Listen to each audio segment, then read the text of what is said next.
So although AI has been around for just a few decades, it's making waves, and the kind of progress of change that it's making in the world seems to be increasing all the time.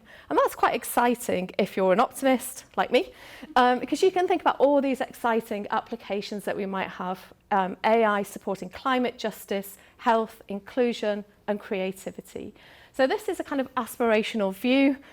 We're living through change now. How do we get there? I'm thinking about where we are right now. AI, if you've interacted, for example, with chatbots or other interfaces, you'll realize quite quickly that AI's got a relatively limited understanding of human societies and our world. And also, a lot of the discourse around AI in education, but also in other sectors, raises concerns around the spread of misinformation, around people's safety and representation, around job security, and around bias and exclusion that might be perpetuated through automated systems. So AI's capabilities to support us and what we want to do as humans for social good is still far from ideal. As part of the vision for CHIA, we are thinking about tomorrow's AI, which is fast encroaching upon today, we hope, where we see a vision where AI technologies are aligned with human intelligence, responsible and compatible with us as humans, and supportive of social and global progress, rather than holding us back or entrenching divides that are already there. So in partnership with the university where we are today, we came together to set up CHIA. Cambridge University is a perfect place for this, to set up a Centre for Human-Inspired AI, because we lead on both the technical aspects that you need for a centre like this, and also the humanities aspects as well. And it's that unique bringing together of disciplines that I think are so special about CHIA. We're also very positive about commercial enterprise and partnering with local businesses, communities, as well as larger corporations, and thinking we're all in this together, we're all part of the same world, let's make it better together. So with that in mind, we launched CHIA last year. I don't know where the time has gone, but it was launched in February 23. We're based in the School of Arts and Humanities, keeping that human centre right at the heart of what we do. And we kind of have a layered approach to this. So we've got different programs of working. So we have innovation and research. We have programs that get out and do applications in the field. We're just in the process of setting up an education program. So we'll have an MPhil and PhD program, bringing together the next generation of scientists and humanities scholars to create AI for the good of humanity. And we really want to make a change in the world. So this is an overview of our research programs so far. So we're not just an organisation or a research centre that thinks about things, we're a do centre as well. So we've got engineers and technical specialists working on the very fundamentals of AI. And then we've got these topics that run through various applications and various philosophical approaches as well. So this is all really exciting. So I am not an AI researcher, I'm a developmental psychologist. And I was looking at this lovely list and thinking, oh, well, where are the children? And the children are really important for another bit of my professional life, where I am a PI in the PEDAL Centre. So PEDAL stands for Play and Education, Development and Learning. And our vision is that all children have a good childhood that lays the foundations for future health and happiness. And this is really important to me when we came up with this vision statement, because we want children to have good lives in the here and now, as well as thinking about what they become as well. So we also have value statements at CHIA, as well as a different font. We really believe in childhood and children's rights.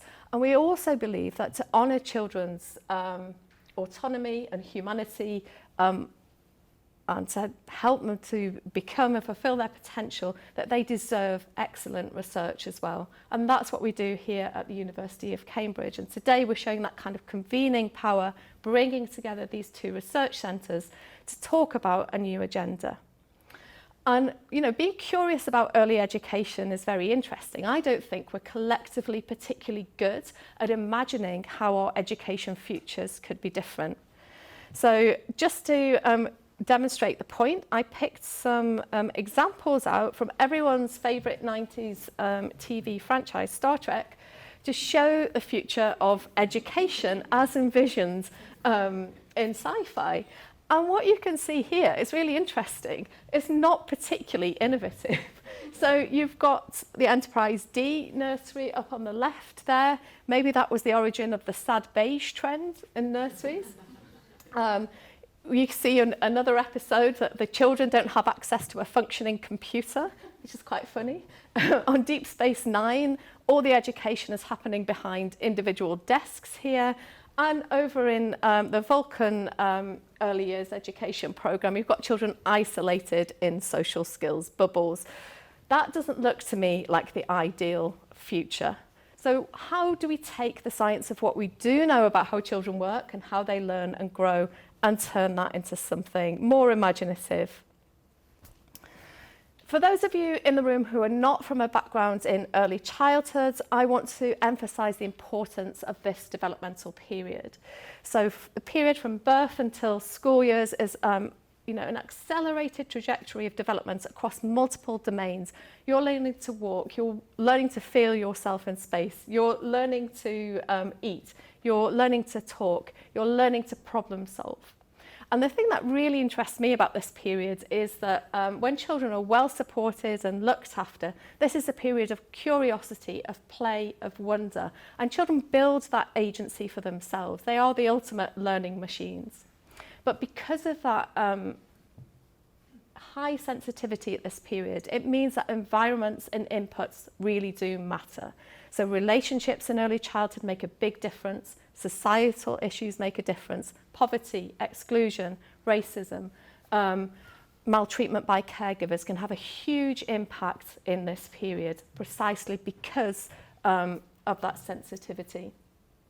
Now, that's not to be deterministic about it. It's not the case that if you have adversity in early childhood, that's it, there's nothing that can be done for you. But it does say that we should put a lot of importance in this period, getting it right for all children in our society. Together with some colleagues for Nesta, we did some kind of mapping work for potential use cases for early childhood education and care, ranging from kind of what we thought was more immediately plausible to kind of more uncertain. And you can see, actually, we put interacting with children as more uncertain, and then that video came out and it's already happening now. So maybe we need to add another layer of kind of skilled interaction with children. So we might see use cases where teachers, early childhood educators are planning good interactive lessons for children. We might see backroom support, automating the boring stuff, you might say. We might see evidence-enabled family support coming through. How do I get my child to sleep? Or those kinds of queries and supports that parents might have. Innovations like Ogma is working on right now. AI-enabled speech and language therapy delivery agents, really interesting. Finally, content creation. So thinking about video games, audio, stories, kinds of things that children are drawn to. So, what impact might all of this have if we do it?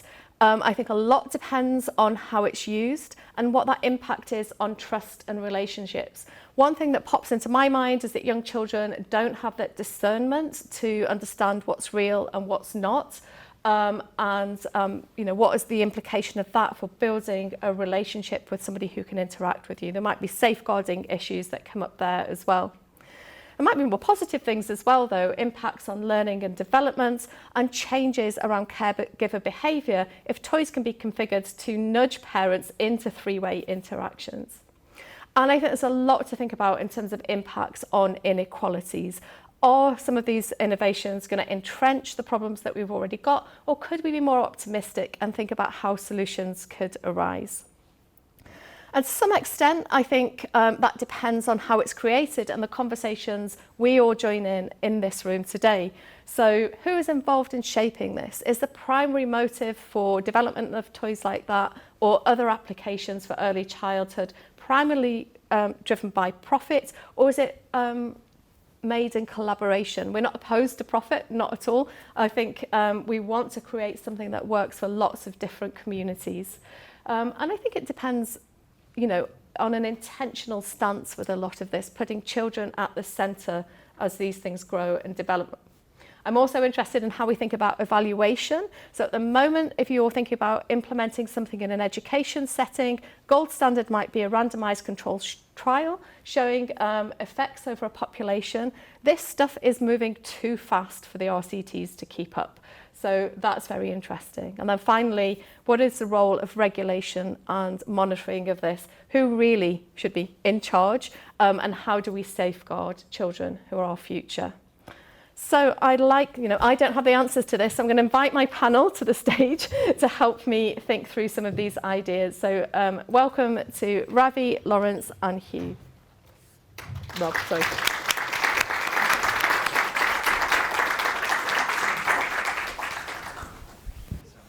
So I want to know what you're excited about in terms of the use cases that we might have thought about today or that have occurred to you. So I'll start at the other end, Ravi. What excites you? There's so much that excites me. In the very, very near term, the potential to get rid of administrative tasks and free up frontline people to actually spend time with children is significant and very near term. But more exciting, we always know that if you catch children at a later stage or you don't diagnose early, you suffer a lot. So how can you intervene as early as possible? I think that is something that you can imagine operationalising all our knowledge about risk through this. I think what comes back to this idea of scale. If you can actually create toys, universal mechanisms that allow you to track children's progress to some degree, and then automatically prompt interaction or augment parenting or augment teaching behaviours or augment other kind of professionals, I think you could create the spine of a service that both works with individual children but also makes the environment that children interact with better. So I do think that this can be quite revolutionary. And I think one of the interesting challenges and opportunities is how do you make sure that that environment nudges and prompts the right behaviours and attention from parents, as opposed to allows us to basically go and look at Twitter, which is there's slight risk.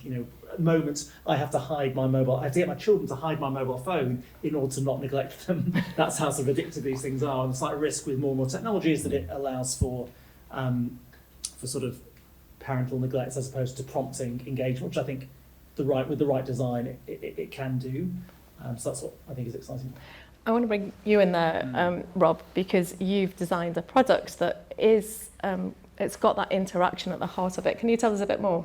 Yeah, I'll tell you a bit more. I mean, I don't want to do an advert, not least because we're not at all ready for the market, but essentially what we're trying to do is we are trying to use technology to encourage human-human interaction. So we see at the moment, the technologies are here, and kind of more at a more sort of high level, I think what really excites me is that we have an opportunity to have a real step change in what used to be scarce is no longer going to be scarce. So things that books in households, stories for the right age for that child, maybe not dead tree books, but physical stories they are already essentially reproducible at low cost and reasonable quality, we think. Skills, the advice for parents, these things that, a brilliant home visitor sitting there quietly nudging a mum or dad to help think about interaction. Those things are expensive, scarce and underfunded, and this is not an excuse to keep underfunding things, but there's a potential for those scarcities to be at least augmented. What we're trying to do is we're trying to say, well, look, these technologies can encourage that love and that interaction. And not enough academics talk about love, or anybody, not enough people generally talk about love, especially in the context of children and things. love and interaction and relationships. And really what we're building is a tool that we're going to try to use to encourage those early relationships. And we're using the vehicle of shared reading. So essentially we've created a tool that allows young children to generate their own stories using generative AI. So very simple, quite contained initially prompts, so not sort of freedom onto the whole of the LLMs and the generative AI models because they're too big and dark a black box, but essentially a relatively constrained place that allows them to generate a story. And then with a set of behavioral interventions around that, little nudges to the parent to say, you know, Lola made a story today, why don't you read it when you get home if you're not there? To encourage adoption of shared reading with that in that household. And what we're trying to optimize everything towards is that little nod you just did, the back and forth, the interaction, the shared attention, all those things that we know are what set the foundations for a good life. And it's that relationship and that interaction, the shared attention that we saw in your first video.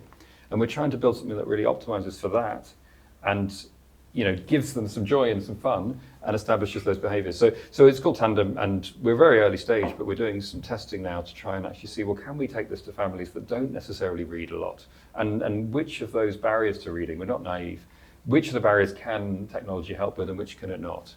Is this a tool that can allow us to start a conversation with families and then in the background do a lot of other clever things like actually tracking the development of those children, understanding in real time how their linguistic development is happening using the sort of things that are already on devices, camera on the front, the microphone, all very transparently with consent and really doing it right.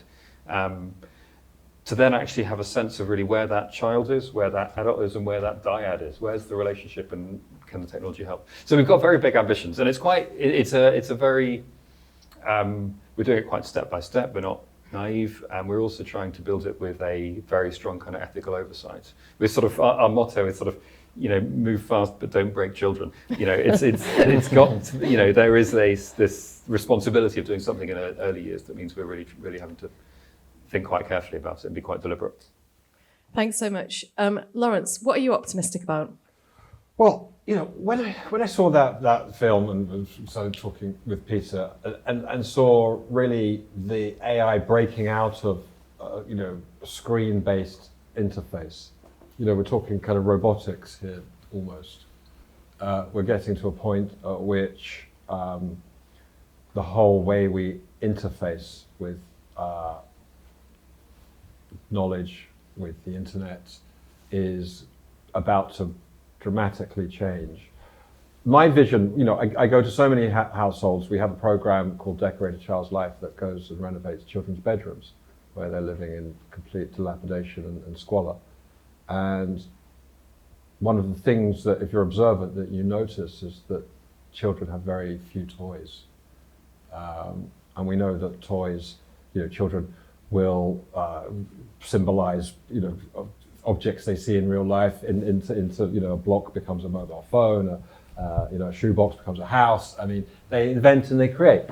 But when you have such little scarcity of anything in your house as a child, it's quite tragic. So I'm really excited about the opportunity to furnish children from really depleted backgrounds where there is hardly anything, with something that is a window into the world, that allows their imaginations to flourish, that gives them something, and I say someone, you know, I'm already, you know, anthropomorphizing AI as a character, and we know, you know, this is what's going to happen. It's happening already. But children can have something that they can interact with, that can scaffold their imaginations, they can play with, where they don't feel so terribly lonely and on their own. Many of the children that we support often feel very lonely. Parents, usually a single parent, is working. They don't quite meet the threshold for neglect, but they spend a great deal of time on their own. And just staring at the television, if they have one, or a phone, doesn't really do anything to satisfy that. Do you mind if I jump in? Please do. I just want to jump in, because I think there's something interesting in what you're saying, that I feel quite uncomfortable with the idea of where we're going on attachment to Silicon life, if you want to give it a. And I think it's one of the things I was talking about with colleague of yours, Pasco, I think there's something really important for us all to be thinking about is this idea of, in fact, I'm expecting my third child in about a month, and he will grow up in a world that none of us did, where things appeared very alive, that were based on silicon architecture and neural networks, not wet brains. And I think there's something really important, a societal conversation around that, and you see it a little bit happening on older adults and forming relationships, and people have probably seen Replit in Japan, places where it's quite popular, and the Replit was, I don't know if people saw the story about Replit and the chatbot encouraging the guy with the crossbow to jump over the wall of Buckingham Palace. It sort of said, oh, you're very well trained, and this guy who tried to jump in and bump off the late Her Majesty the Queen. So there are some really it's complicated things, not just about what these things say to us and how they say them, but also the very nature of attachment, and what does attachment to non-human life look like. I sort of see, I feel, I think the implication of can this fill a absence is definitely exciting, but it's a bit, I find it, I don't know, I feel uncomfortable. It's why we're here. It's what the conversation really, it's at the crux of the heart of the matter. Really, we already know through Replica, which is a service that flourished in the pandemic, grew exponentially, millions of users worldwide. People chatted with. It was born out of a couple who moved from Lithuania. Two programmers moved from Lithuania to San Francisco, get married, start a career in AI and computers, in programming. He was hit by a car and died tragically. She wanted to recreate him in AI, and she used a generative large language model program, took all the messages they'd ever sent each other, tens of thousands of messages, put them into the model, and lo and behold, he emerged out of nothing, out of the ether. And so she created an app, and it grew exponentially, and people became attached to the app, to their replicant that they created. There were parameters you could put the hair, you could change the face, the voice. People fell in love. People were spending 7, 8, 9 hours a day talking to their replicant. So attachment, bordering on addiction. I mean, one can look at it in different ways. Is a very, very real danger, or attribute of what we're talking about here, of AI. That people will become attached to this. With Replica, they had in Italy, the Italian government became incensed that people were flirting and basically having like phone sex or whatever, the equivalent with the chatbot, and shut the whole thing down. They said, you've got to change this, otherwise we're withdrawing your license. And they did some minor tweaks, and then very quickly people started, but they were implemented globally. People started reporting that their replicant wasn't the same. That they felt it had been lobotomized. That they'd lost its kind of soul in some way, which is, I can see someone going, oh, like in the audience. Yeah, that's what and they were devastated. They felt a very real sense of loss and, tragic sense of grief, of bereavement. They went through all those feelings. And this thing, did it exist? Did it not exist? And this is people who haven't grown up alongside that. They haven't formed their sense of self. These are adults. These are all adults. So you imagine a child who becomes attached to something really sophisticated, Beanie, and then one day it doesn't work. Beanie's dead. How that's going to, especially if they're vulnerable. But then I think, well, if you have a pet hamster, you love this little thing, and 6 months later it's last gasping breath. That's terrible. I know, because my son had one and it died, and it was terrible. But that's life. So there are, we do. This is taking a direction I did not expect. We do. These are fundamental issues that we have to tackle, and they're not easy, and they're really complicated. I think I just want to chip in and pick up on what you said, Ravi, and it is a bit more about the boring stuff. It's about the productivity. It's about how we run our early childhood centres in a way that gets early educators away from thinking about the safeguarding, regulating, well, you do need to think about them, but doing all the paperwork that goes with that, being able to easily implement things and get on with the business of interacting with children.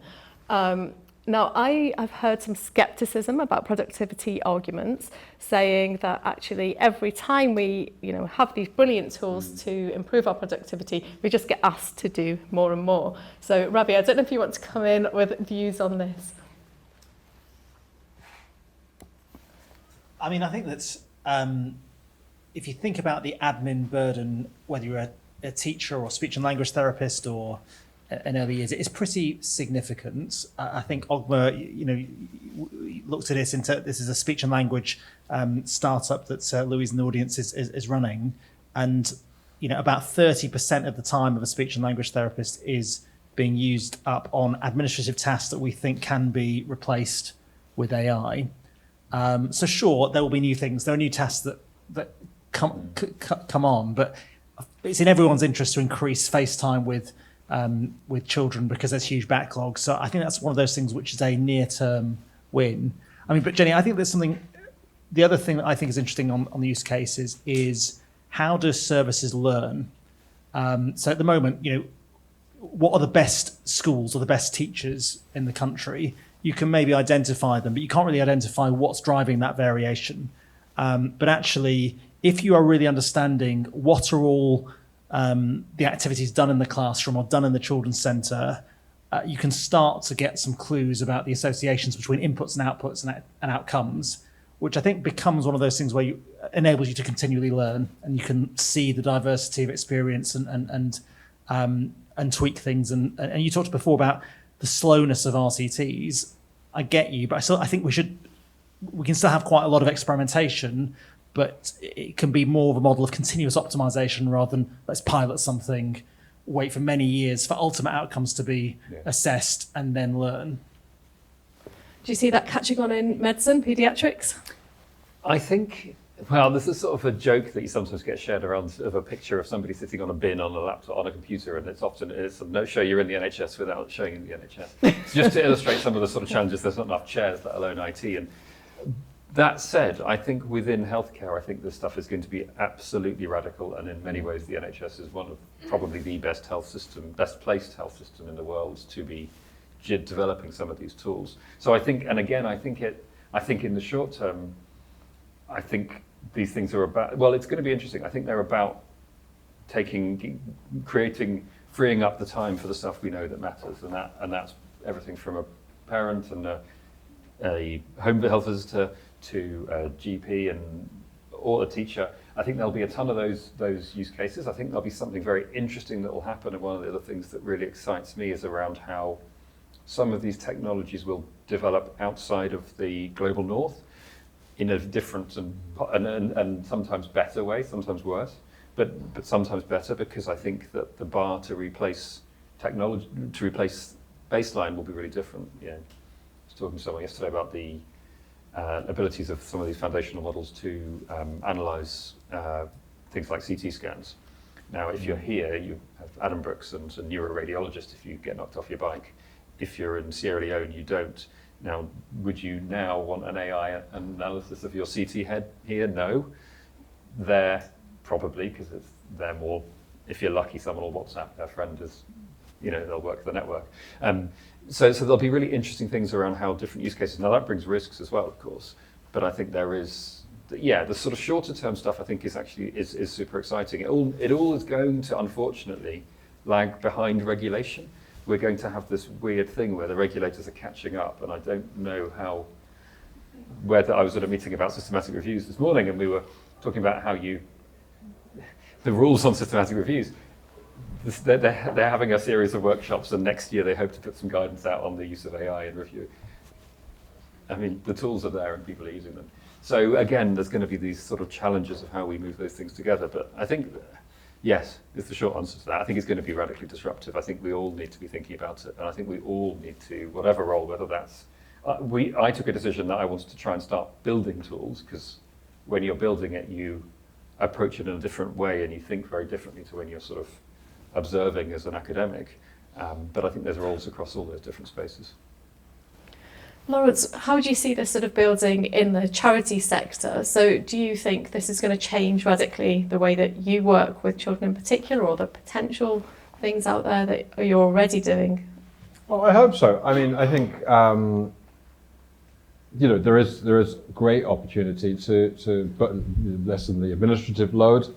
I think in terms of using AI, to accelerate diagnosis of many different conditions. I mean, there's a lot of work going on at the moment with ASD in AI, just as it is with things like radiography and being able to use AI's ability to resolve difference and detail at very large scales very quickly. That is going to potentially make a great deal of difference to many charities. From the work we do, we're dealing with poverty. Is it going to put more income into households? Probably not. Is it going to help us to narrow the difference between advantaged children and disadvantaged children educationally? Hopefully, and some of the work you're doing, we were talking to before the potential for that. Will it help us to address some of the kind of social determinants of poverty? I hope so, but that's where it starts to get a bit trickier. So I think either way, the things are going to change, and we are certainly, that's why we're looking at this closely now. That's why I'm sitting here.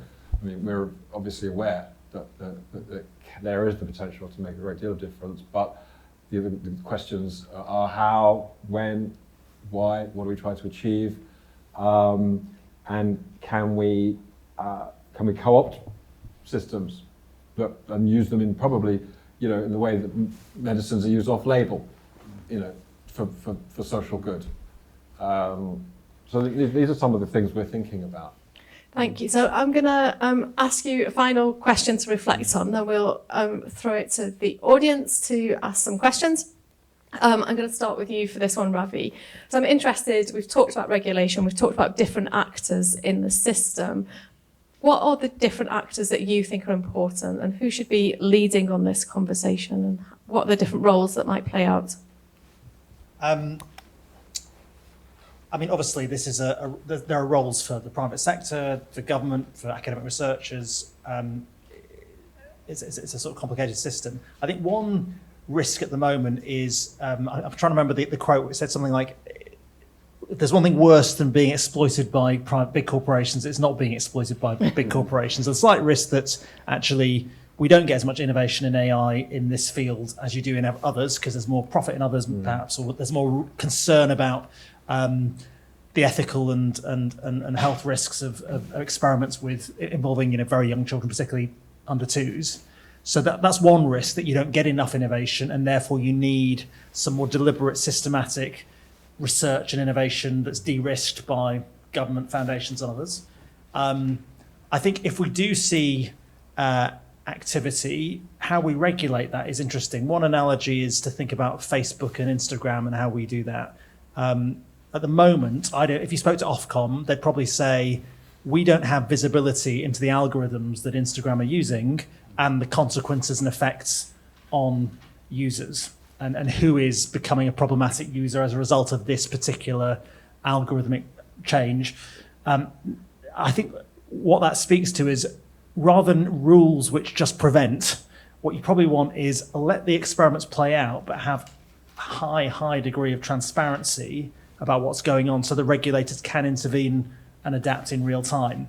What we can't have is almost either something that's preemptive that shuts off innovation, or something that's way too late, and only 10 years later do we realise we've got a problem after so much of the industry has pivoted in a certain direction. So I think that's a long way of saying everyone's got a part to play. I suspect government's got to rethink the regulatory environment. I think it needs to probably fund some research and innovation in this area, because I'm not sure the incentives for the private sector will quite align with what's in the public interest.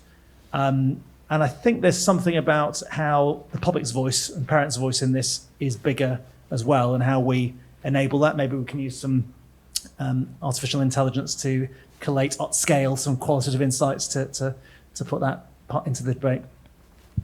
Thanks, Ravi. Laurence, Sorry, what was the question again? it's how you see the different actors in the system working together. Yeah, regulate. Well, I think, as Ravi was just saying, that it requires, it cuts across so many domains of society and use cases that Ofcom are hopelessly out of their depth on all of this. I think it's really, it has to, and absolutely needs regulation. But in order to regulate something, you need to understand what it is and how it can be used, and what the parameters are and what the dangers are. And I think we're so far away from that because things have moved so quickly. Absolutely urgent research is required to even think about and document, let alone kind of physical research, in what some of these hazards may well be. And I think sooner that happens, the better. I think the government absolutely needs to be on top of this, and thinking about all the different domains, specific, education, health, society, employment, industry, where AI is going to have an impact, and start thinking about how it's deployed safely, who's responsible, big issue, and who you go to when things go wrong. Thanks. Rob, what's your take?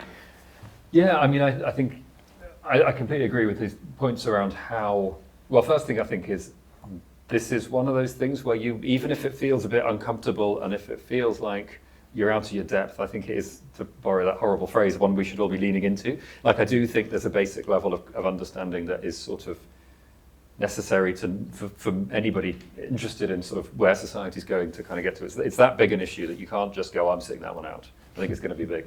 I think the second thing is, I think the regulatory piece is really important, and I think it is absolutely, as you say, it's about ways of working, not strict rules. One of the things we've tried to do is we've tried to say we have a sort of, how are we trying to keep children safe, and we have set up an ethics advisory group that reviews anything before we touch, not even physically, but touch digitally a child, and says, do you think this is a good thing to be doing? We also are building those tools, and we're quite open about where we see the risks, and we're trying to be quite building in the open, as it were.